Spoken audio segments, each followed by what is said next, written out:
My little boy is a fighter. Now at 10, a boy hit by a car while riding his bike last week is still in critical condition. Hear what his family is saying about his recovery. Plus, an Indigenous Fashion Show. What the designers say about the first of its kind show here in Utah.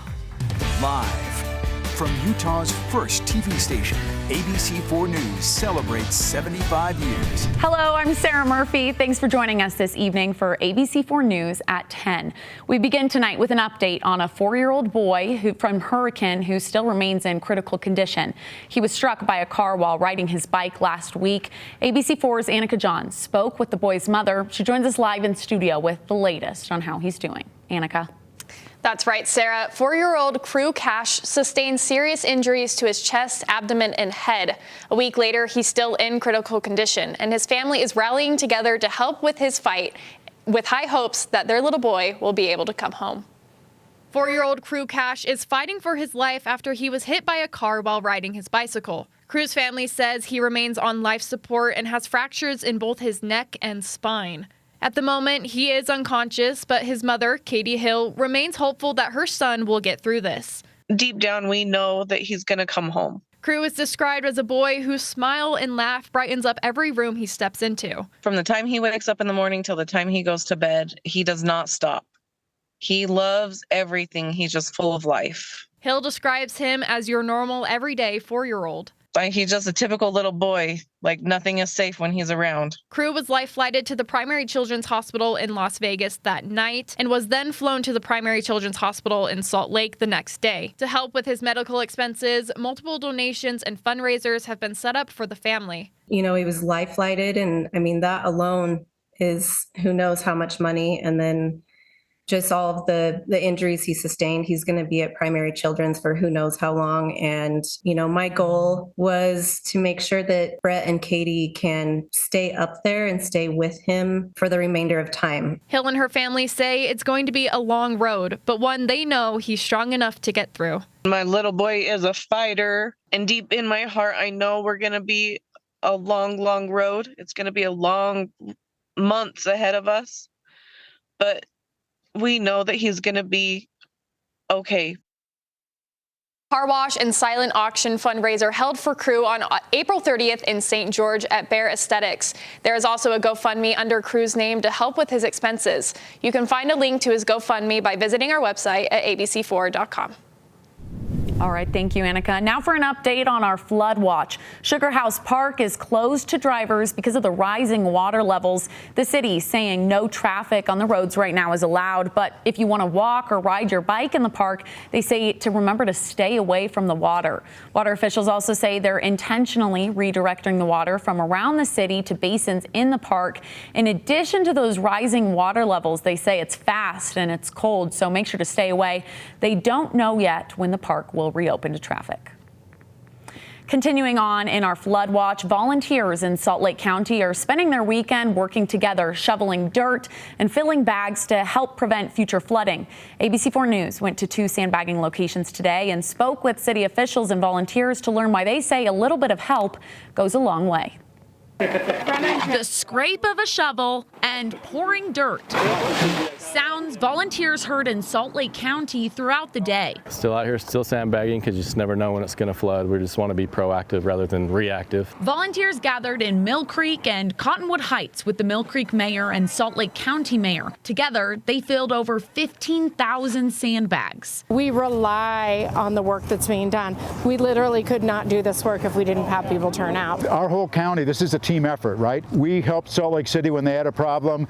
We'll help others. We know that others will help us when we have a problem. With the warming weather, workers and volunteers say the work they're doing now is just the beginning. We're going to have more water coming down. That's going to mean trees and our pipes. That's going to mean blockages. We'll be prepared to show up. And with some serious flooding on the horizon, we're anticipating that at least 3 of our creeks will be problematic. Every bag they fill, they say, is a step in the right direction. With all the drought we've had in the last, 5, 6, 7, 8 years, it's never really been on anyone's mind until it happens. Then you're like, okay, what would happen?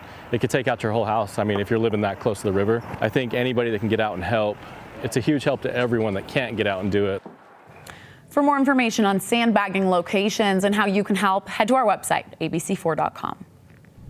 Checking in now with meteorologist Nate Larson for your pinpoint weather forecast. And Nate, it seems like those volunteers' efforts today are really going to come in handy with some potential warming temperatures here over the next few days. Yeah, we had a kind of a nasty spell with that warm up last week and some of the clogged drainage areas that ended up flooding, especially in Wasatch Hollow Preserve, Emigration Creek. It will likely approach flood stage throughout early this week. Looking at today, we've had, again, the Colonial flag shot here showing very light winds, calm conditions. We actually had temperatures just a little bit below average today, only by a degree. In fact, we did hit 60 degrees in Salt Lake City. 61's normal. We're going to bump up about 10 degrees tomorrow. So if you wanted warmer weather, it's on the way. But again, with that's going to come increased snowmelt and runoff. So highs 57 in Provo was the high today, 63 in Milford, 74 in St. George. All areas should be a good 5 to 10 degrees warmer on Sunday. Southwest flow is going to increase and drive up those temperatures. Clear skies are going to remain as well. Right now sitting at 51 here in Salt Lake, 30 Evanston, 38 in Vernal. Good evening, along with Price.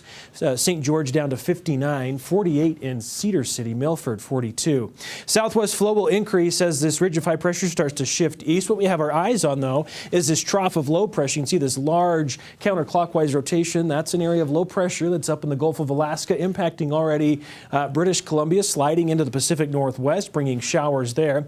We expect that system to arrive into Utah on Tuesday, so we'll see warmer conditions tomorrow and Monday ahead of the system, but plan on showers on the way on Tuesday. So 71 in Salt Lake, mostly sunshine tomorrow, a bit warmer, a bit blustery at times. 81 though for St. George. We'll talk about again more on that next storm system, timing on it, how much snow could pile up in the mountain areas as well. Details coming up, Sarah. Thank you, Nate. Now in Tooele County, we're seeing new pictures from a head-on crash on Thursday. It happened on State Route 36 in Erta Way, just a few miles south of Stanbury Park. Police say a man driving an SUV crossed into wrong-way traffic and hit that car you're seeing. Police found drugs and drug paraphernalia inside his car.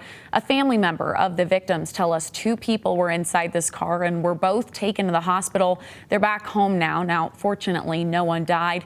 Police do suspect impairment, but the man was not arrested with a DUI. In a traffic alert, UDOT is closing roads around northern Utah for construction. They've shut down parts of I-80 in Salt Lake City this weekend to install a new bridge on 1300 East. This is video of UDOT demolishing the old bridge overnight, closing down I-80 in both directions between 7th East and Foothill Drive. They say tonight they'll slide in the new bridge. I-80 will reopen Monday morning, but 1300 East at I-80 will stay closed through Friday. So if you're planning on heading through the area, make sure you keep in mind any delays and detours to expect this weekend.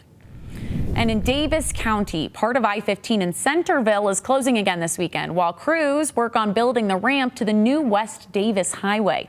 Northbound I-15 is closing off and on this weekend between Parish Lane in Centerville and Park Lane in Farmington. It's already closed tonight and will close again tomorrow, beginning at 8 p.m. each night and reopening each day the next morning. They say this weekend project should be finished by Monday morning. And today, the American Red Cross of Utah teamed up with the Layton Fire Department to install free smoke alarms for those in need.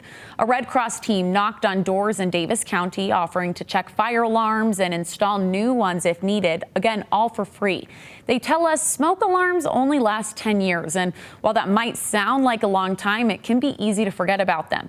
Workers say a good habit is to check those alarms during daylight saving.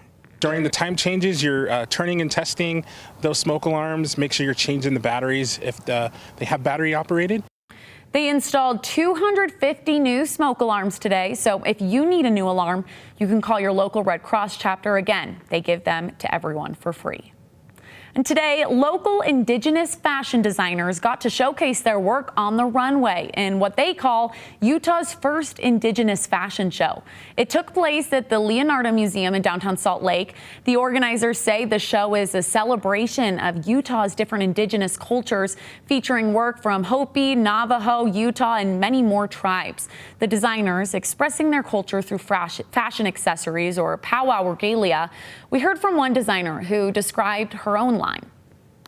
The idea behind this piece is taking Indigenous identity and creating something fun, creating something youthful, something feminine. Designers say this show is a way for them to express their culture on their own terms. And coming up on ABC4 News at 10, we're in the final stretch of tax season, and we're taking a look back at how dealing with the IRS has changed over the years. It's worth watching. All right, and we've got a live look at Snow Basin this evening. Hey, we've got another week to enjoy some of the snow up at Snow Basin before ski resorts are closing. We'll show you which other ones are closing this week and next. Details on the forecast coming up after the break.